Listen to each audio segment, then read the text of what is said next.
අයිබෝවන්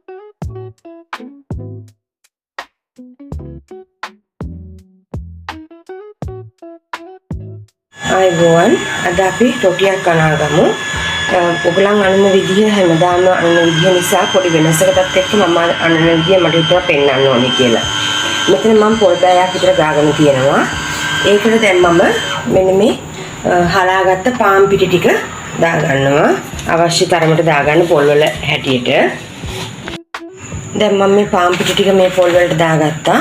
මෙතන මේ පිටි ටික මම හිතුවා මට වැඩි කියලා මම ඉතින් චුට්ටක් අයින් කරලා අවශ්‍ය තරමට දාගත්තා.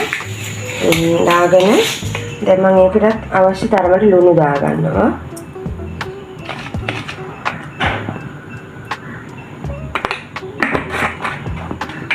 ලුණු දාගෙන මේක දැන් හොඳට පොළොයි පිටි ලුණුයි හොඳට කලවම් කරගන්න ඕනේ.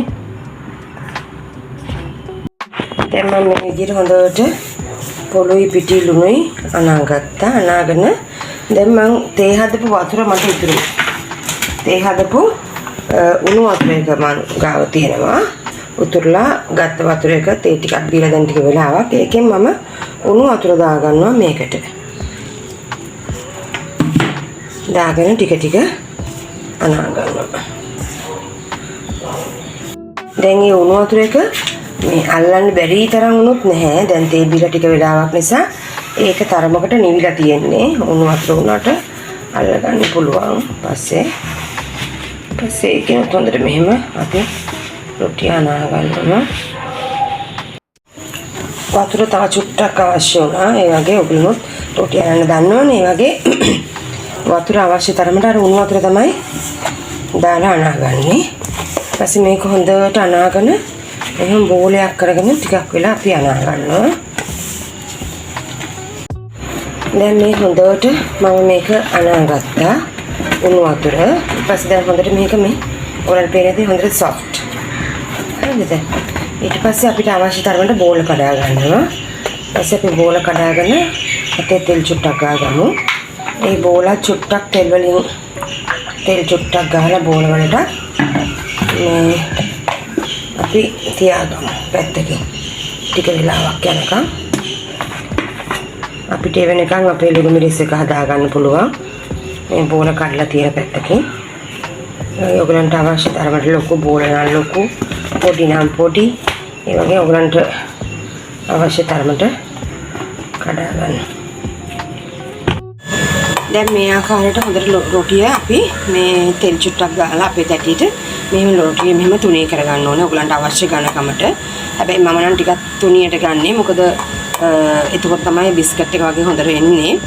අනික මේක එක පැත්තකට දාලා ඔයගලන්ට කොහෙවත් යන්න බෑ රොටිය දාලා ඉවරලා. රොටිය හැම වෙලේම තැටියට දැම්මට පස්සේ දෙපැත්ත පෙරලා අපි පුච්ච ගන්නයි ඕනේ.